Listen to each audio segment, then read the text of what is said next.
Minsan nga naisip ko, siguro yung mga Buddhist ang totoong mga Christians kasi they are not after a heaven or hell, no? They're doing things out of the goodness of their heart.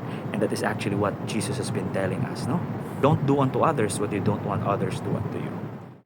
Hello everyone, Namaste. This is Bishop Joseph Lagumbay from the Catholic Universalist Church. At ngayon, nandito tayo ngayon sa rooftop, dito sa condo kung saan kami nakastay ngayon dito sa Thailand.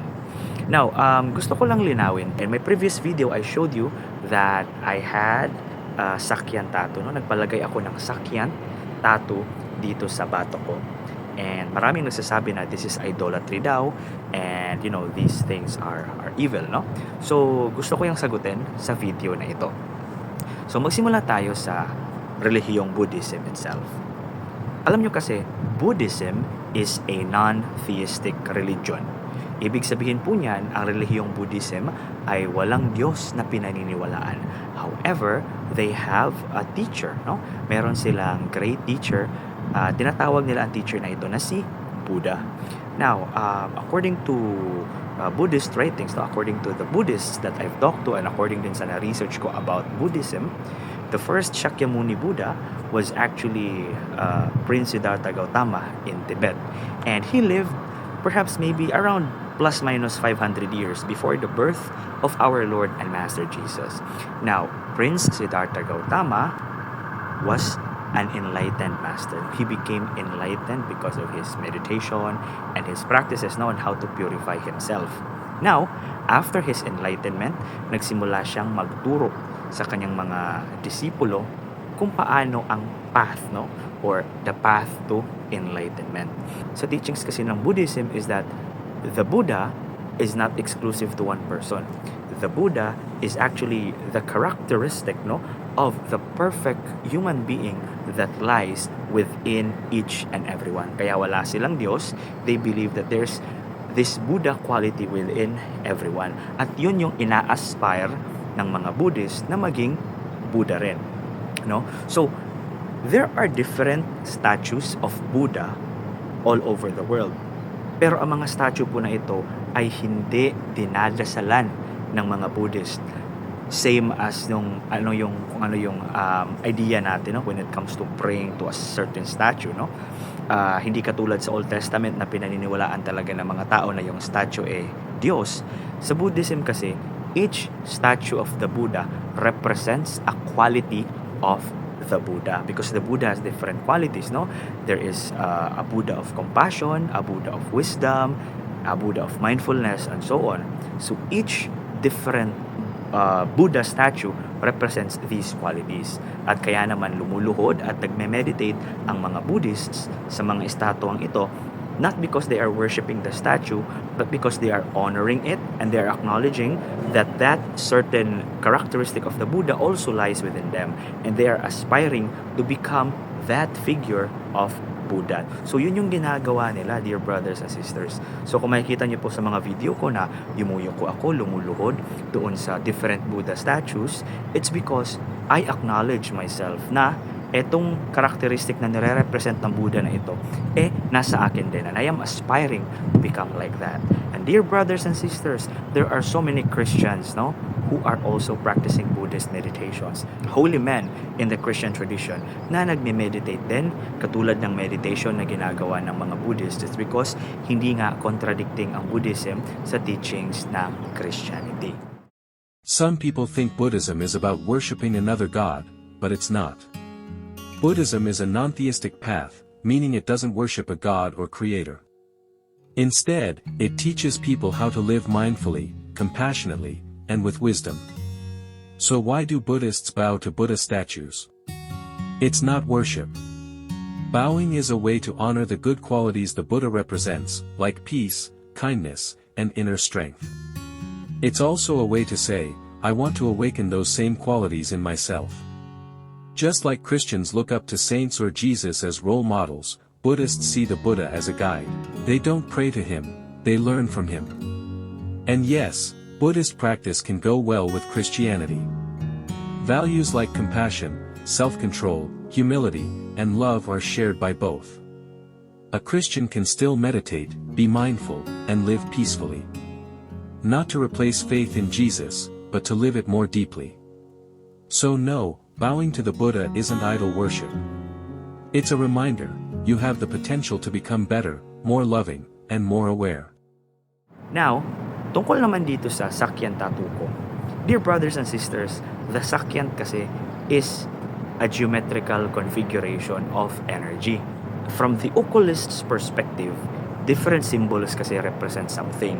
And yes, there are symbols, there are tattoos that also associate to demonic or dark entities.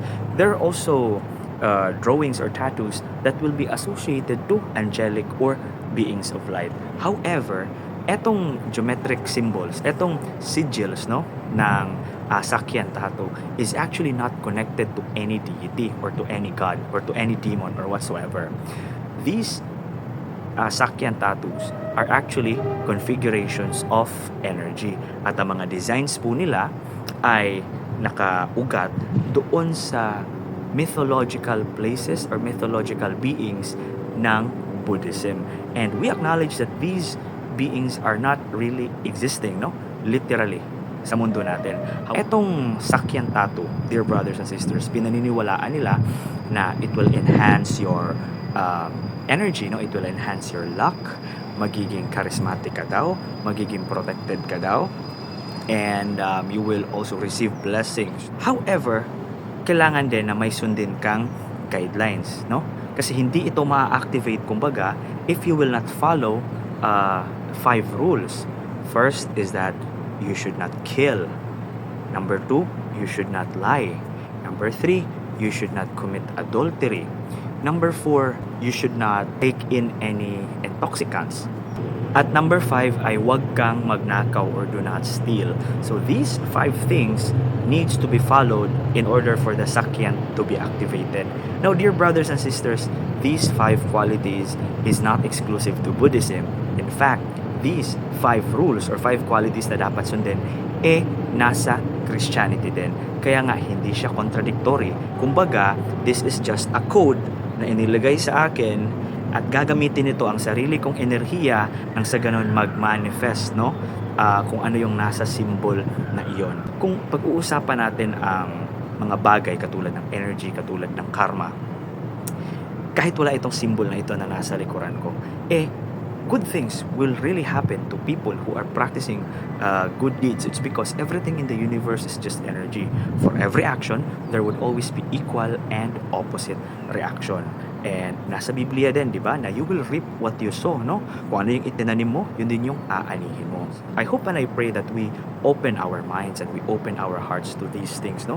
Kasi kung parati tayong nakakulong, no, sa ating sariling mga ideology, kung parati tayong nakakulong sa ating sariling mga prinsipyo at paniniwala, hindi talaga magkakaroon ng unity, no? Hindi talaga magkakaroon ng world peace. It's because we tend to judge others based on what they are doing without even understanding it. People often mistake the Sakyan for idol worship, but it's not. It's not a god. It's not a statue. It's not something you worship. The Sakyan is a geometric configuration, a sacred design that acts as a spiritual tool. It's like a circuit that helps direct and amplify your personal energy. Think of it like this: in ancient times, people made fire using friction, rubbing stones or sticks together. It worked, but it took effort, patience, and technique. Then, the lighter was invented.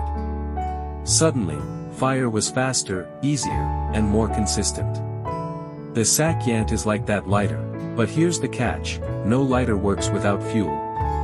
And in this case, the fuel is your good merits, your commitment to follow the 5 precepts taught in Buddhism: not killing, not stealing, no sexual misconduct, no lying, and no intoxication. Without that inner discipline, the tattoo is just ink. But with it, the Sakyan becomes a powerful tool to focus your intent, protect your path, and boost your manifestation. It's not a shortcut. It's not a replacement for living rightly. Whether you follow Buddhist virtues or Christian values, the Sakyan is a personal contract, a commitment to walk the path of goodness with clarity and strength. It doesn't give you energy. It helps you use the energy you already have, more efficiently, more powerfully. It's not about worship. It's about awakening what's already within you. Okay, I hope and I pray na this video will enlighten everyone and will also encourage people to come and visit here in Thailand nang sa ganun ma-experience nyo din po ang na-experience ko dito.